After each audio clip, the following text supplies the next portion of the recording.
Welcome back to another episode of Behind the Studio. Man, I feel like so much has happened since then. I don't know if you can notice, but I think I still kind of sound a little bit sick, but I've been ill, man. Ill. Big Before ill. that, Dylan was ill. Yeah, we had a rough go at the sickness for a second there. Yeah, but we're back at it. I was gonna say better than ever, but I don't know, man.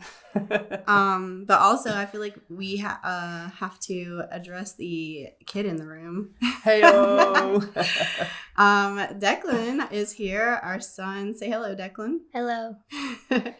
He's gonna talk with us just for a little bit because I feel like we also have to update you guys on like some FIFA stuff because like the World Cup has happened, and in the last episode we were kind of a little bit freaking out about that Croatia-Argentina game. So I just feel like we need to touch on it for a little bit, and then we'll send our kid on his merry way. Yeah, and don't worry, this hasn't like become a soccer podcast, but man, we're super into it, and we really enjoyed watching the Cup. So we're gonna talk about it a little bit. Cool. Yeah. This will probably be the last you hear about it. Yeah. Until in 4 years from now. Wait, no, the women play next year, so it might make an appearance next year. Who knows?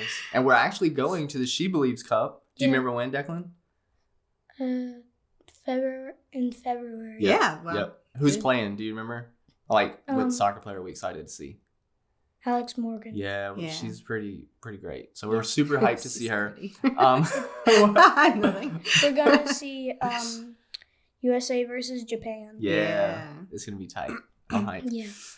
So Declan, what are your thoughts about the World Cup? How do you feel about it ending? Wait, first, before we get into that, I do want to ask, what was your prediction? Who did you think was gonna win before the game started?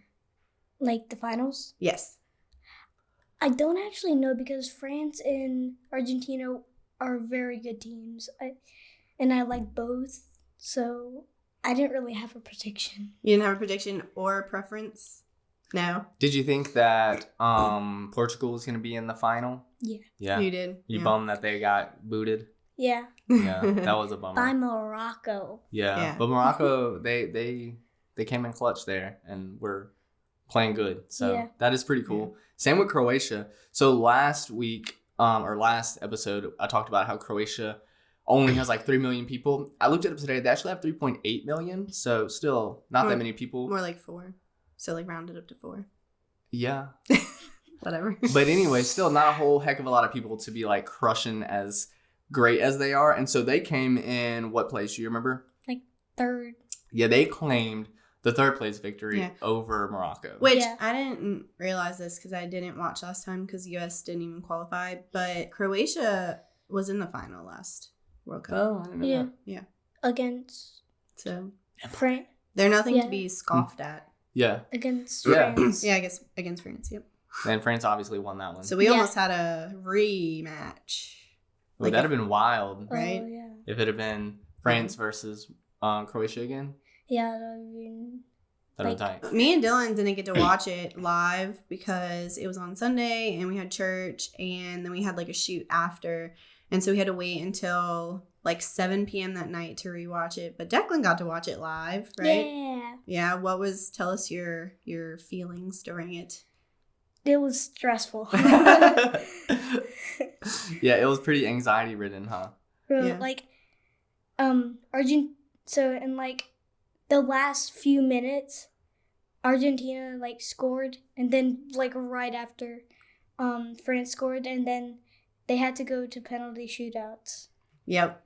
And they had one cat, poor guy. He just didn't make his shot. No. He did it pretty bad. Yeah. R.I.P. to him. Yeah.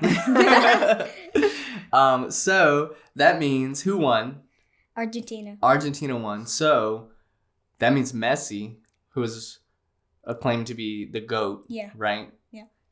Has officially won a World Cup. Yep. Does that make you happy? Yeah. Yeah. Because France already got a title. Yeah. And Mbappe, he still got the Golden Boot, which means he made the most shots in the World Cup. And like most goals. Yeah. But he was not happy about it. He was sad. Yeah, did you watch the awards? No.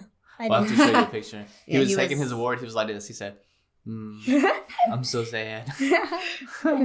So that was the World Cup. You liked it? Yes. You're excited about in 3-4 years, whenever the other one comes around? Yeah. It's going to be in the US of What A. is it? What? In America. And Mexico and... Yeah. Where else? 3 places. Canada? Yeah. Yeah. So we're sharing it. So if you guys watched the World Cup, kept up with it, hopefully you enjoyed this little segment. If not, you should take this as your sign to watch the next World Cup. Or soccer in general. Yeah. The MLS, which is MLS. Major League Soccer for America, starts February. This comes out in January. So you've got time to watch it. Cool. All right. Well, thanks for joining us, bro. Yeah, I was going to say, thanks so much, Declan, for joining us. We really enjoyed your opinion and your adorable little voice. And I love you very much. So you can go play your Nintendo again. Peace out, Girl Scout. Love you, bro. Thank you. Dude, what does mine say? Sweet. What about mine? Dude. Question mark? I've never seen that movie. You just quote that part. Yeah. Oh, have you seen it? Dude, Where's My Car? It's like the stupidest movie ever. With Ashton Kutcher and the guy from American Pie, Sean something or other. Don't know him.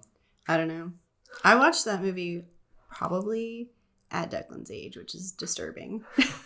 Dude, yeah. We used to be watching stuff that was like big bad. Yeah, but my parents wouldn't let me watch Moulin Rouge. I don't understand their logic. Musical. My parents also took me to the theater to watch Sleepy Hollow. And that scene where somebody's head gets cut off and it rolls over and the eye is looking at the girl and she's looking up. She's hidden under the floor and the head hits the floor and rolls over. And you're like, I'll never forget. Well, thanks again, Declan, for joining us. That was fun. He has always talked about how he wants to be on the podcast with us. So you might see more of him / hear more of him. You might not, but most likely you will. So hopefully you enjoyed it as much as we did. And why not? He's a cute little kid. Get it together. All right. So what did we talk about last episode, Dylan? So last episode, we talked about your priorities when it comes to your wedding, picking your date, whether you want to prioritize a specific venue or a specific vendor or your budget, your honeymoon or your budget or things like that. So today we're going to go a little deeper and talk more about choosing vendors. Yes. So at this stage, we're assuming that, our date is picked. You've got your ring on your finger, showing it off. Let's go. Now it's time to start looking for people. And so we're going to bookend this episode with this main thing we want you to get. And that's going to be book your people early, man. Oh, yeah. Because people are going to book up. Vendors are going to book sad. up. Yeah. Yeah. Vendors are going to book up. And you're going to be sad about it. Yeah. So here's your reminder in the beginning. Book your people early. Yeah. If you think a year and a half is too early, think again. And, let's just say you're planning a wedding 2 years from now. Still reach out. They might book that early. We don't personally book that early. But what we do is we do keep your name, your date, and all your info. And when we start to book, we reach out and say, hey, we are now open for your wedding date. Are you still interested? Right. So, other people might do that. I don't know their process. Yeah. But that's ours. So, it's really never too early to reach out. The only part is, for us specifically, we like to have a date. That way we can tell you if we're available or not available kind of thing. Yeah. Yeah, because if you don't even have a date and a venue set, then, how can we tell you if we're available or not? Right. Exactly. So, like I said, we're assuming your date is booked. And at this point, too, your venue is booked. Yes. So we're going to talk more about your other vendors, right? People like photographer, videographer, people like that. So one of the first vendors you should look into booking would be a wedding planner or a wedding coordinator. Those are two different things. And we actually explained that in an episode with Tiffany that was released in August of 2022. If you don't remember who Tiffany is, she's our coordinator, our wedding coordinator.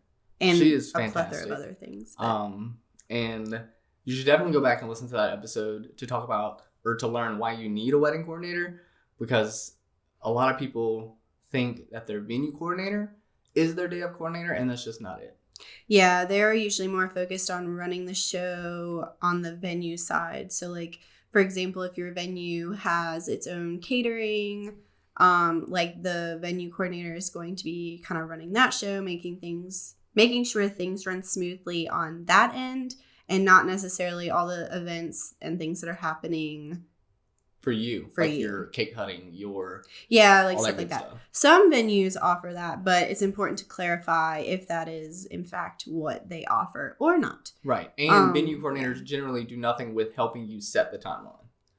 So you should also be like, what does this coordinator that comes with your venue, what did they do? Right. That way you can determine if they're a venue coordinator or if they're a wedding coordinator or if they're both, because some venues offer both as one human. Yeah. And then I'm going to just set wedding planner aside because we're not going to get into that. So we're going to focus more on like hiring a day of coordinator, especially because I feel like in our area, that is something that people need more like they need that more than they need a wedding planner. Wedding planners are awesome, but just in our area, it just doesn't seem like something people normally book. But anyway, even if you just have a day of coordinator, a lot of times they can help give you at least recommendations on certain vendors that they have experience working with and have like good experience working with. So hiring the day of coordinator like first before other vendors is a great idea to help out with that. Also, another little plug. I imagine like a little ding here, Evan. But your photographers are not your day of coordinators, okay? They might offer like an example timeline of like, okay, we're going to arrive at this time and we're going to leave at this time, and we suggest these things happening here. However, they're not going to be the ones responsible for implementing that timeline. They have their own job to do. Just a little boop right there. Same with your videographers. Yeah. And your DJs. Really anybody else, yeah. Like the people like that generally fall into the day of coordinator place that I would say in order would be photographers, videographers, and DJ. Yeah. And that's just by default expected because we're taking photos of those things.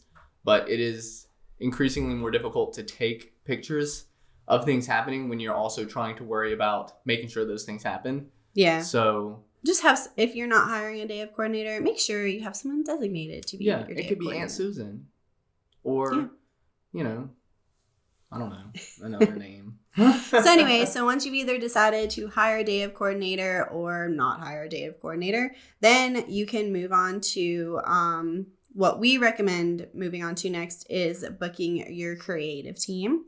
And we're going to try to remain unbiased here. However, it'll be hard. And I want to point out, too, that we're calling your creative team like people that handle photography, videography, stationery.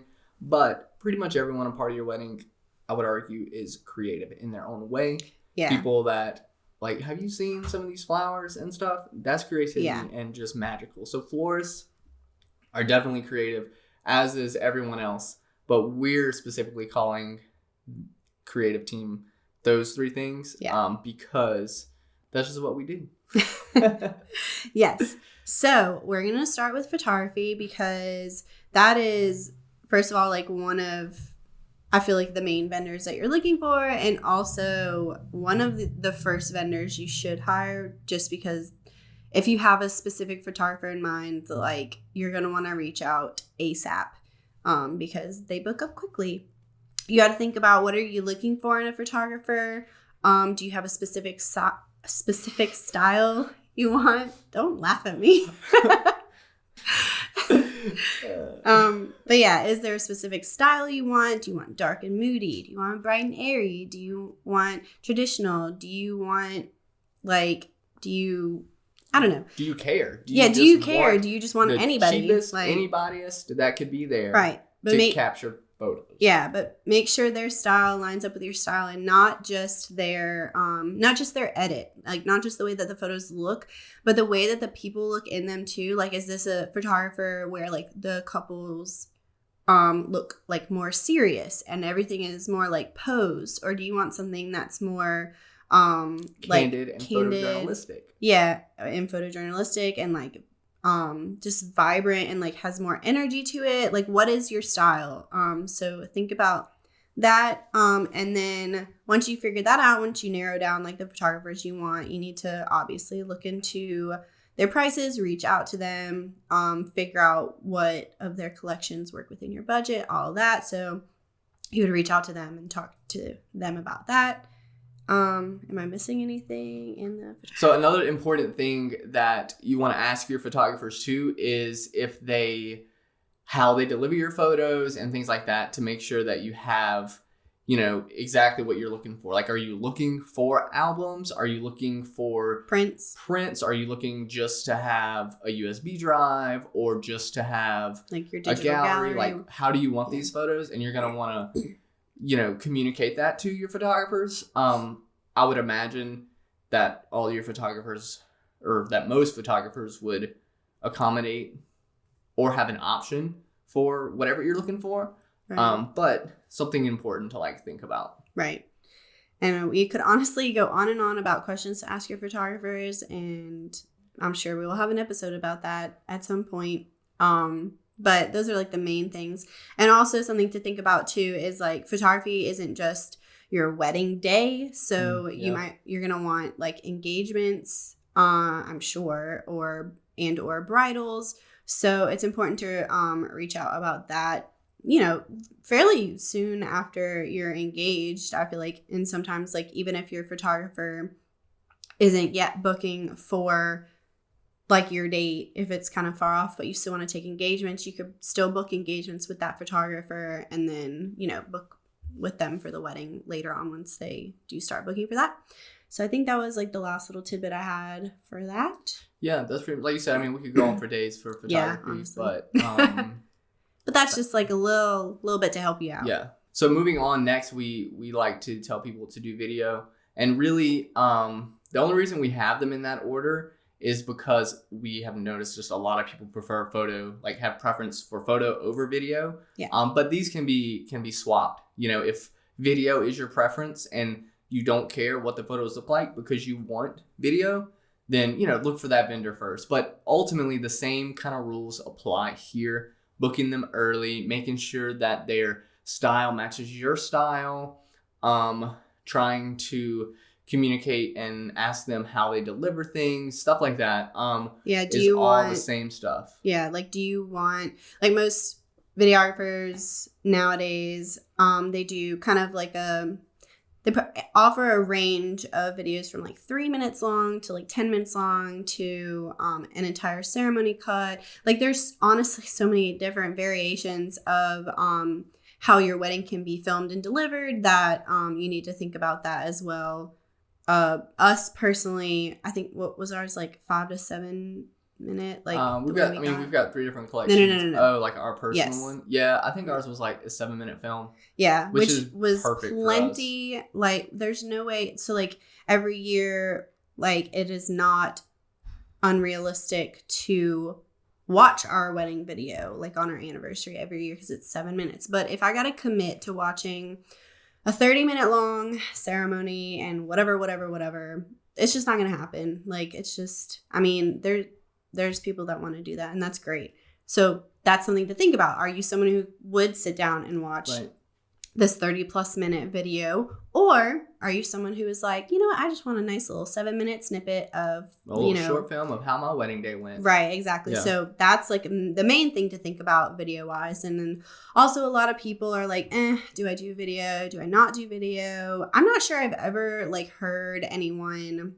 regret having a videographer, maybe the specific videographer they chose. But I've never heard someone say, yeah, that was totally not worth it. Like, I wish I would not have done that. Right. Like, total waste of money. Never have your wedding film. Yeah. I've never heard that either. Yeah. So. But then there's also people that are like, it's just not a priority of mine. But anyway, to each their own. Yeah. And like, back real quick to talk on the full length ceremony kind of cut thing. Like, we have friends that literally have never watched theirs.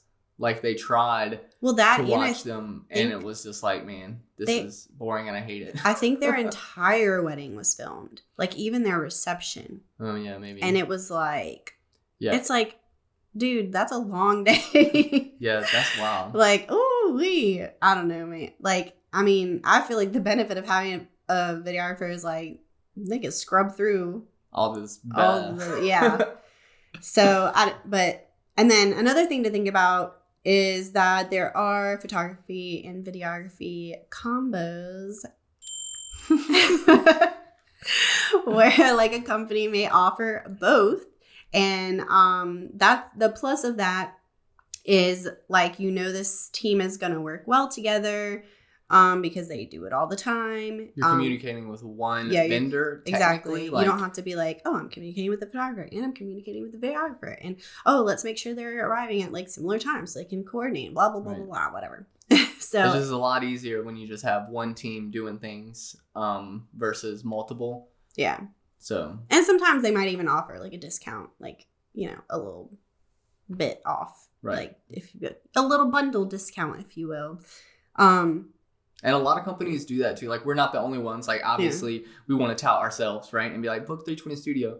But, like, there are other companies that offer photo and video, or companies that work specifically with other videographers to offer that. Right. Like, while obviously we want you to book us, we're not the only option when it comes to, like, kind of bundling the two photo video kind of thing. We do know that as a thing that a lot of people take into consideration because people just love only having to deal with like the one vendor. And because I hear from couples all the time, like, why did you choose your vendor? Well, they had everything already. Right. They already had decor. They already have DJ. They already have catering, all this stuff. And so like, that's a huge pro for, I think, couples looking for wedding vendors. I'm like, what is the word I'm looking for? Yeah. So yeah, I think that's all I got about video. Yeah. Photo and video are all both very similar when it comes to like thinking about booking your person. So the next thing we're going to talk about is stationery. And this is often overlooked and or last minuted. I don't know if that's a word. Like, right? Like, well, you made it one. But I know a lot of people just forget, not necessarily about wedding stationery, like sending wedding invitations, but about like save the dates. Do I send them out? Do I not send them out? When do I send them out? Do I send them RSVPs? Do I not send RSVPs? Right. How many invitations do I need? I want to invite 300 people. Do I need 300 invitations? Short answer, no. But like, yeah, but and then there's also things like programs or like even rehearsal dinner invitations, like to send to like your wedding party and stuff for the rehearsal dinner. Or like there's menus, like if you are having like a sit down meal or anything like that. That's things to consider. Yeah, lots of stationery to think of. If you do know that you're going to want a lot of stationery, it might be really like beneficial to look into hiring someone to do that for you. But even if you're just having like an invitation, but you want something custom and unique to your wedding and the style and look of your wedding, hiring someone to do that is a great idea as well. And we do offer that too. So just going to plug that in there as well.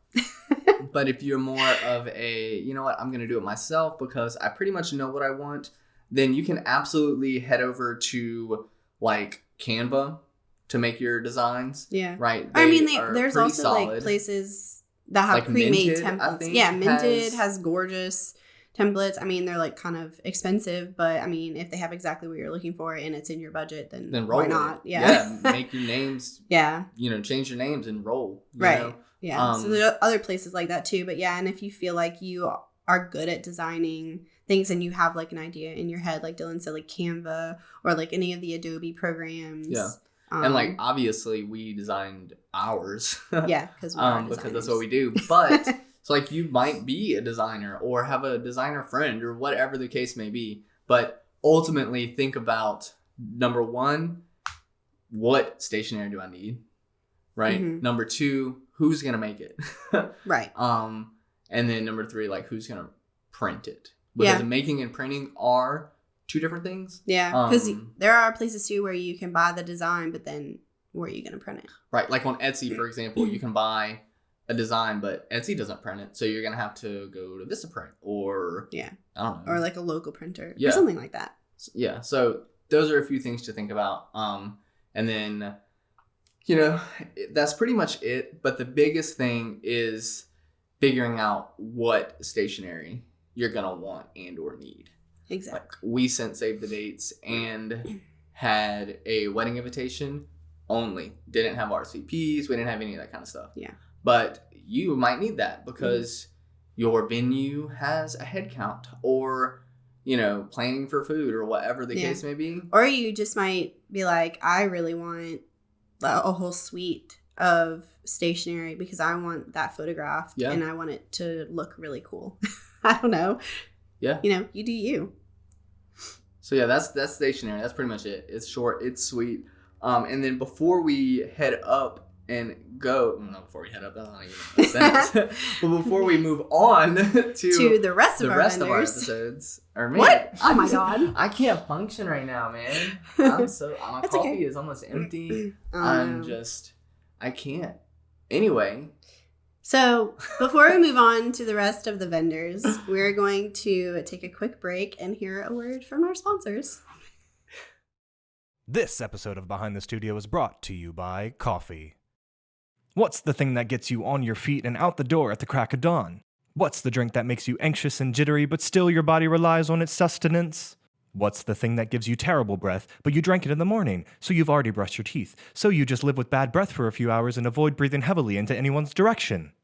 Coffee! Got a headache? Make some coffee. About to go into a meeting? Make some coffee. Trying to decide what task to do next, but making that decision is too hard, so you need to do something in order to feel productive without actually being productive at all? Make some coffee! This is a spoof advertisement. Any and all resemblances to real companies is purely coincidental and not intentional. We are not sponsored by any entity other than our own willpower. If you're interested in advertising with us, you can email us at contact@320studio.co. And we're back. Thanks again to our show sponsors. All right, we are going to move on to the other vendors. These are things that we might not necessarily provide, so we're going to definitely be unbiased. These are things we absolutely don't provide. I ain't about to cook no food. But we have photo booth in here, and we have a photo booth. So presently, we have a photo booth. Yeah, we may TBD. not. It might retire. We'll see. Yeah. She a little tedious. That's to be determined, but I will not be cooking food. No, you don't want us to cook your food, honestly. Whoa. Also, I don't know if you could tell, the coffee has kicked in. I cooked food good. I cooked good food. I hope you cook better than you talk. No. Oh, man. So, food. One of the biggest things we need to think about when it comes to wedding food is, are you getting a caterer or are you doing it yourself? Yeah, or are you just like sending them down the street to like the local Subway? Right. That was honestly something I contemplated because, we had to feed like over 200 people and... It was balling on a budget. Yeah. And... I mean, I wasn't seriously contemplating it, but I was. Like, can they just like stop at the Subway right there before they come to the reception? So we didn't do that actually, but we did do food ourselves / our family. I didn't do anything really. Yeah. My family did it all. Yeah. But so if your venue does not come with catering, this is something you're going to have to do, a vendor you're going to have to hire. So you want to obviously find a caterer that fits in your budget. But you also want to find a caterer that has good food and food that's going to match the vibe of your wedding, right? I don't really know how to talk about this because we don't offer this. This is we never hired a caterer except for our company Christmas party. That's the first time we hired a caterer, and we were just like, yeah, that sounds good. We'll go with that. Yeah. I mean, he's my best friend, so I was like, hey, bro, I need food for this thing. He's like, what'd you want? I'm like, I don't know. Just make me something. Yeah. And he did, and that's how it went down. But I don't actually suggest you doing and taking that route for your actual caterer. Not everybody has a caterer best friend either. So. Right. But if you do, man, roll with it. When we were married, he was still my best friend.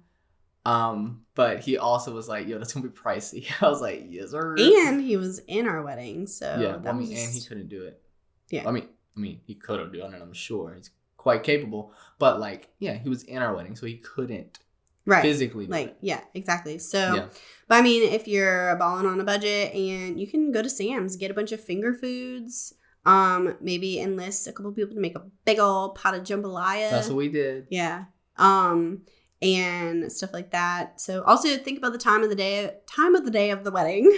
Yeah. Do you need to provide just like, a full meal?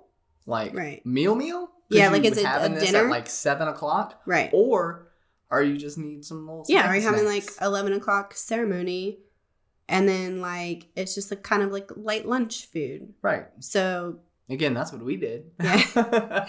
So things to think about with the food. I do know they usually priced out per person. Mm-hmm. So like if you're having like 200 people at your wedding, they're gonna be like, oh, well, it's gonna be like $25 a person, and then you got to do the math, and then you're like, whoa, that's a lot. Or whoa, I can afford that. Awesome, let's go with that. So also something to keep in mind, keeping like dietary restraints in mind, like considering all the guests. Like don't just go with like if you're a vegetarian, don't just go like all vegetarian options, because most of the world probably isn't.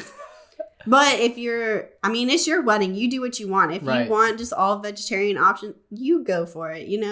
That it's your day. It is your day. But like if your husband is allergic to eggs, to consider your other people. Yeah. That and are like, attending. If like your fiance is like allergic to eggs or something, like you're gonna want to take that in consideration, right? Because you don't want his belly to be messed up that day. That would be no fun. Right. That would suck.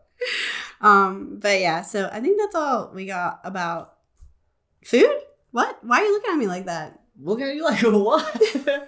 I'm glad this is a video podcast because you looking at me like I just insulted you. No. I was wondering where you were going to go. I was waiting. Well, I was like, I think that's all we got for food. You thought I was going to say that's all we got for the podcast? No, girl. I don't know. We were so going to look back on that video and look at the look that you were giving me. Another last minute thing that I want to put in about food, right, is trying like different places if they allow it. Like, and making sure you try the food in advance if that's allowed. Because like some places let you, some places don't. So you're going to want to make sure that you could try it. Yeah. And word of mouth is always a great thing. Like if people were like, oh yeah, this was delicious, loved it, you should totally go with them. And read reviews. Yeah. And you should read reviews for all of your people. Yeah. Because chances are that will help guide you. Yes. No, but that will help. Like that will help you get a real sense from real people. Yeah. Along with asking for recommendations, word of mouth type stuff. Exactly. All right, moving on to like flowers and decor. So like I was saying earlier, we don't do flowers. So we also didn't have a florist. We were our florists. Well, I mean, no, we kind of a little bit had a florist. Well, yeah, because I ordered dried. Yeah, kinda. I ordered dried bouquets off of Etsy. You're right.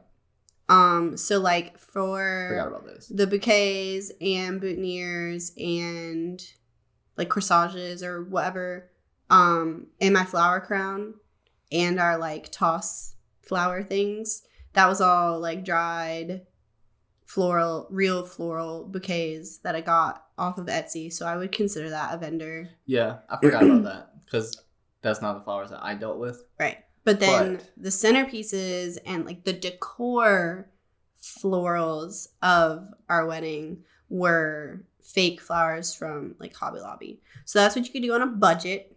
Yeah. Those are some ideas. Enlist your family to help you create them. Like your centerpieces. I remember we did that in my parents' living room.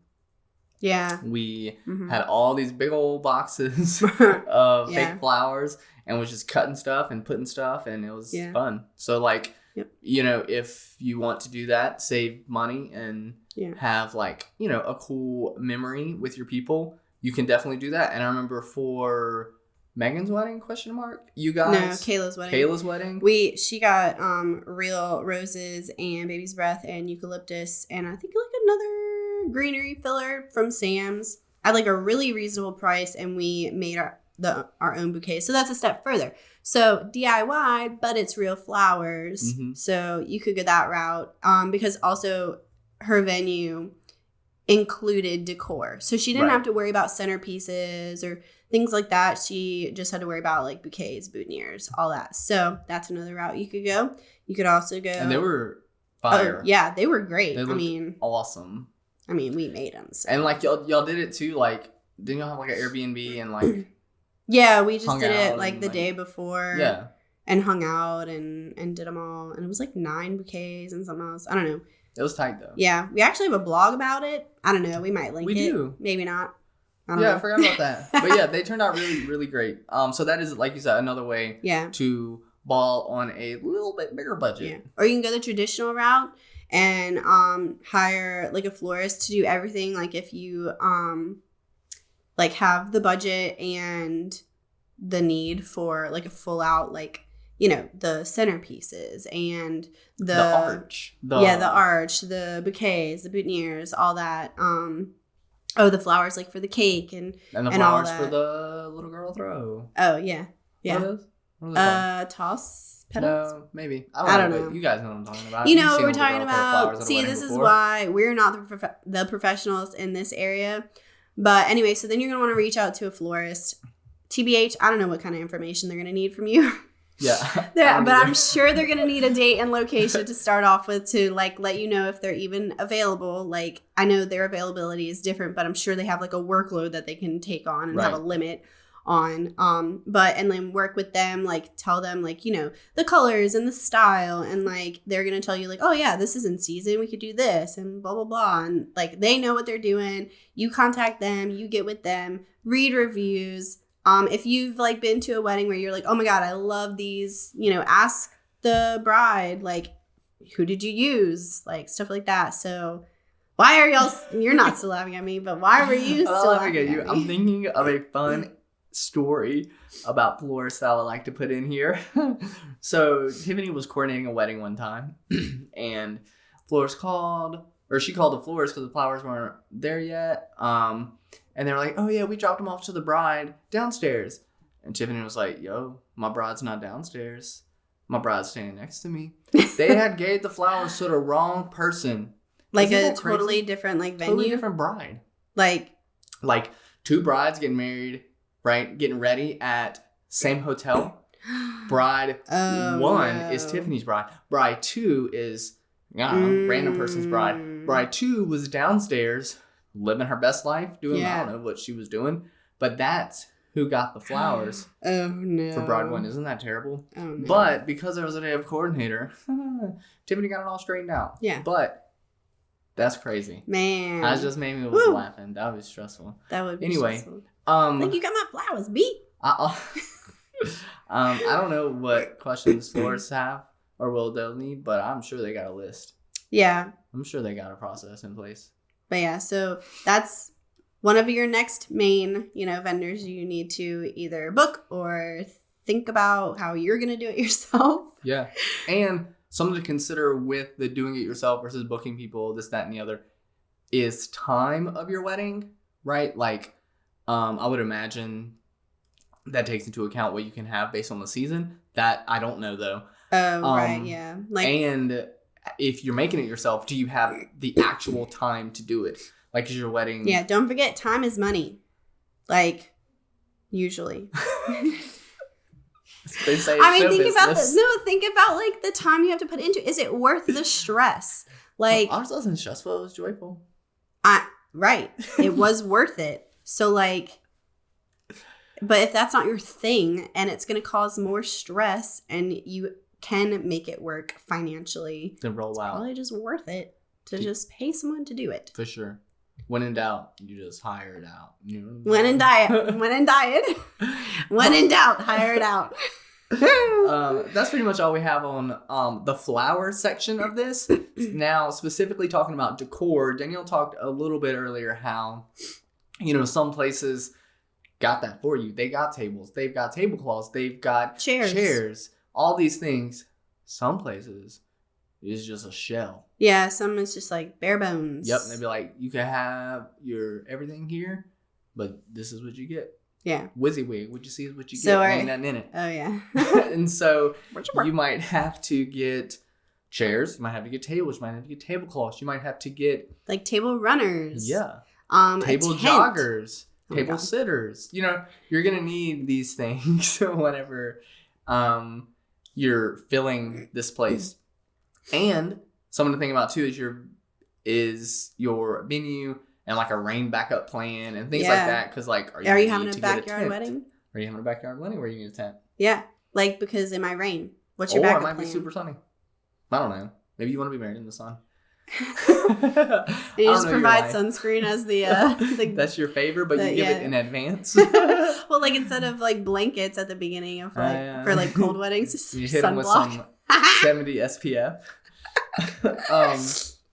So and then like heaters, you might need heaters, right? Because it's cold. And if you do hire 320 Studio in the winter, I would love a heater. Yeah, if it gets cold, and I am not a cold person.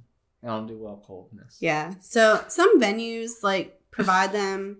Like I know the wedding that me and Evan shot like a couple of weeks ago, the venue had them.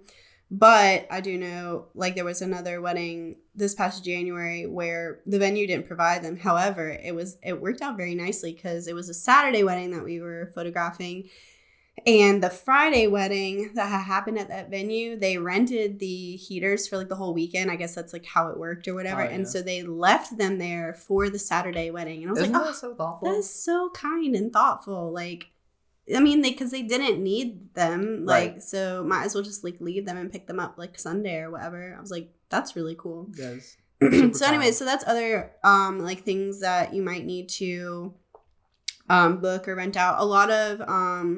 There's a lot of companies that have all of that, like, in one that you can rent from them. Like, it's not like you have to go to, like, 40 different places. Yeah, like 40 different places and rent. Like, I'm going to go here to rent chairs. I'm going to go here to rent tables.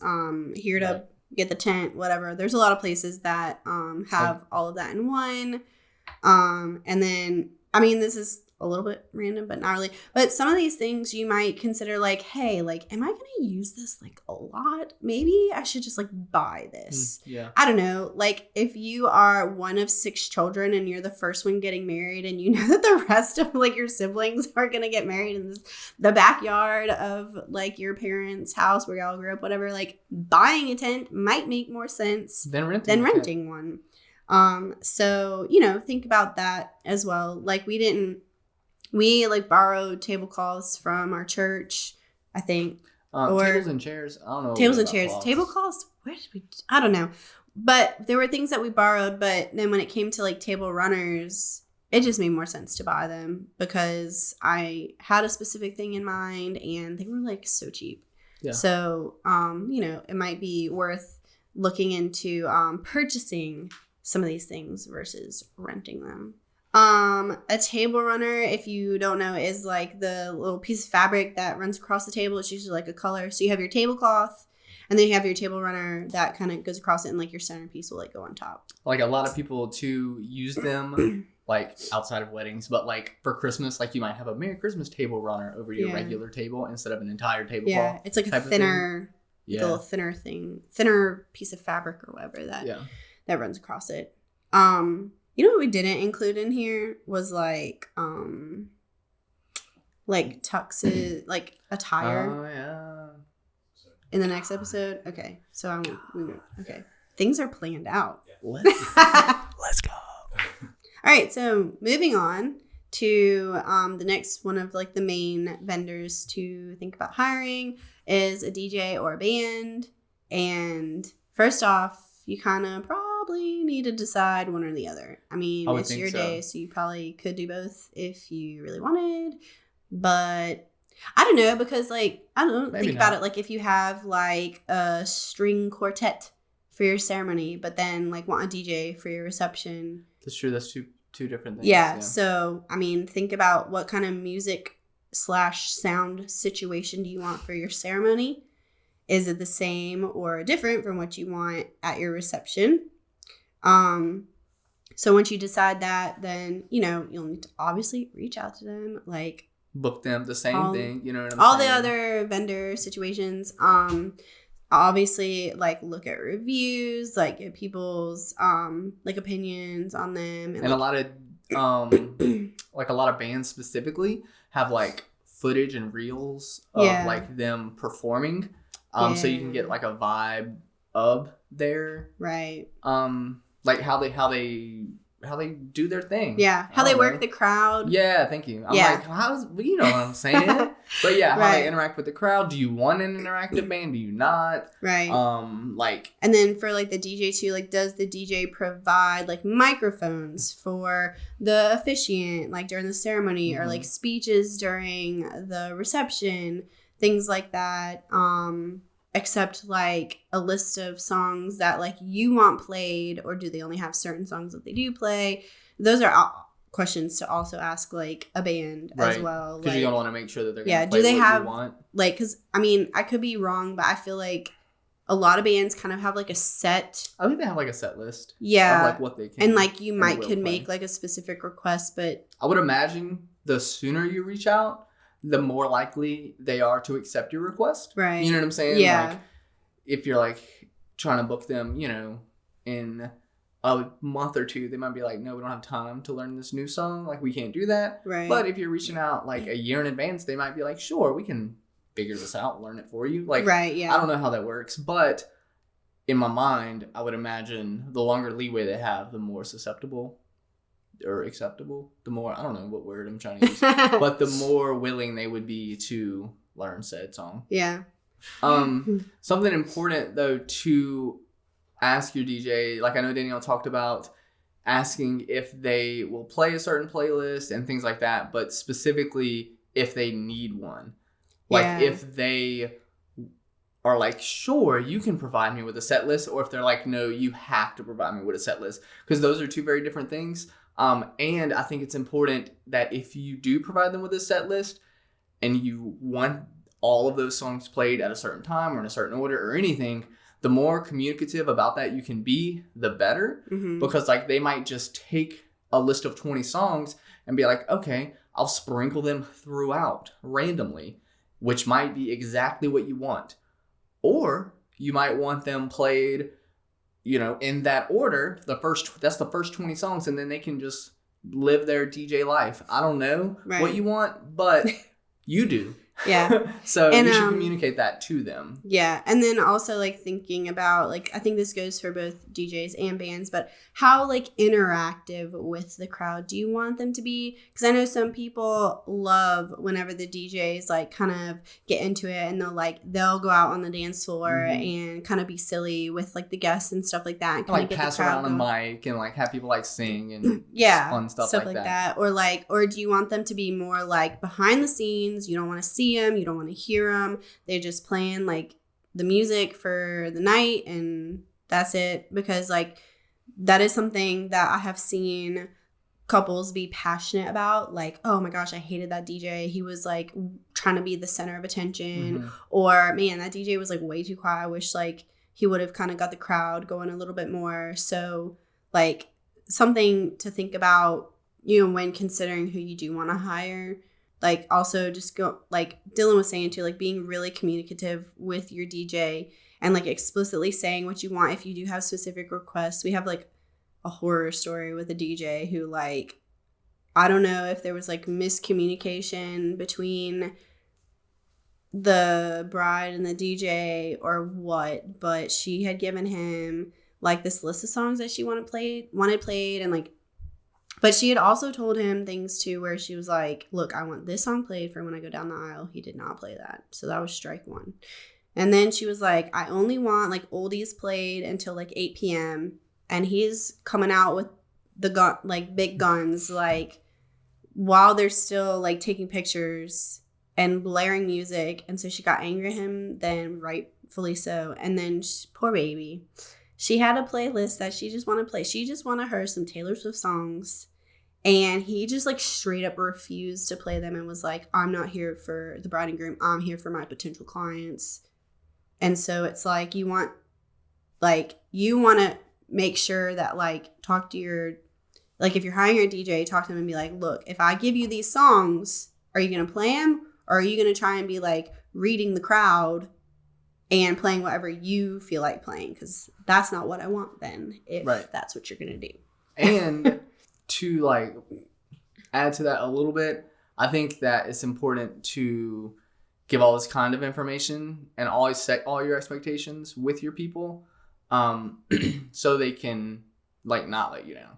You know what I'm saying? Like people will consistently let you down if they don't know what they're supposed to be doing. Right. Yeah. So setting that expectation is super good. And ultimately, like, I personally encourage you guys to book people that has your interest at heart, because it's your wedding day, not theirs. Right. So keeping things like that in mind is pretty important. Yeah. But you want to feel like the vendor is like excited about you getting married. Right. Yeah. If you feel, that was a big like tip that I have forgotten about until just now. But I remember thinking like, and I think we said this in a blog one time, but like if you feel like something is off with the vendor, I would really look into that like beforehand. Like if you have time, like if you met with a vendor and you're like, I don't know, man, I just don't, something like doesn't feel right, then I would strongly consider, looking into other vendor options, because like you got to trust your gut sometimes. Like I remember there were a few vendors when we were booking our wedding that I was like, I'm just not like feeling it with them. I think it was even like a day of coordinator that we just like kept going back and forth with, and like literally couldn't even get like a meeting set up. And like, so I was like, look, I'm just not feeling this. Like, and I mean, I'm sure things would have gone fine if we would have booked them, but you just got to follow your gut. And like what will make you not stressed. Yeah. Because like while like if we would have went forward with the booking, I'm sure day of it would have been flawless. But like leading up, it might have been stressful, hoping that it would be flawless. You know what I'm saying? Like looking back, we might have been like, wow, how great. Yeah. But like you also got to consider the before part of how you're going to feel too. You know what I'm saying? Because that is part of your wedding. Like this whole like. A lot of people look at your wedding as like the singular day, but really it's more of like a season of your life, you know, from the engagement season of what we're kind of talking about now and going through all the way up until, it's wrapped up and you're back from your honeymoon. Like it's a whole deal. Yeah. So you want to like enjoy the vendors that you're working with. You don't want to like be mad at them at the end of the night. Yeah, exactly. Because that's a bummer. So, moving on to another vendor, which you could book, a photo booth. Right. So, we do offer a photo booth currently. We talked about earlier that she might not make it through the 2023 season. We'll see. But yeah. So, some things to think about and consider if you, number one, do you want one? Do you not want one? Yeah. One of the biggest reasons to have one is to have something for your guests to do. Because like a lot of people don't like dancing, so they're just awkwardly, uncomfortably sitting at a table, which is fine. It's not a problem, you know what I'm saying? But everyone loves a photo booth, being silly. Something. Yeah, like most people will utilize a photo booth if they know it's there. Yeah, like young and old, like people that wouldn't get on the dance floor will likely use a photo booth, and you'll still have like those memories. And a lot of people are like, I don't want a photo booth. I've got a professional photographer there. Like, yeah, but those are different types of photos. You know, you're getting your photographer is capturing everything that's happening, throughout the whole day. But think of like a photo booth as like a behind the scenes, right? Like, because you're able to get like the raw fun of people. You know what I mean? Like they're just having fun. Yeah. And a lot of people too will use a photo booth kind of as a guest book. So they'll get the prints printed out and like put them in a book, and people like sign their names by it and stuff like that. So it's kind of like a little 2-for-1 thing there as well. Yeah. But if you're wanting or if you don't think that that's, necessary, obviously that's not why you just wouldn't book them. But, but there's different types of photo booths too. Like you can just have like a little iPad with a ring light and a backdrop. You can do that kind of situation. You can sometimes you could do that yourself too. Yeah, I've seen a lot of people just do that. Yeah, especially for like small. Store, and especially for like smaller weddings, that's something like that you could totally do yourself. There's other types of photo booths too. There's like a fancier like camera one that uses like a DSLR camera, and you'll get like nice printouts of that one, or like actual physical photo booth that you like go into, like at the mall. Yeah, or Chuck E. Cheese, but probably different. Yeah, and then there's also like those like really really fancy like 360 like video like photo booth things where you like stand on like the platform and it like spins around you or whatever. Yeah, those look interesting. Yeah, I've never actually seen those in real life, but it sounds cool. So there's sort of like, you know, different like that's like another type of vendor like you could book. I'm not sure how much in advance you would need to book those. So because like some companies have multiple of said photo booths, right? So they might have be able like to do multiple weddings in a day, right? Exactly. But it's always again better to reach out earlier than later, exactly. Especially if you have a specific kind in mind. If you don't care and you're just like, look, I'm looking for whoever's available, then it really doesn't matter. Yeah, but I think it's important to ask if the photo booth provides prints or not, and like if they do, how much per print, because sometimes like that's an add-on, stuff like that. So something to think about. And then kind of last but not least is our exit.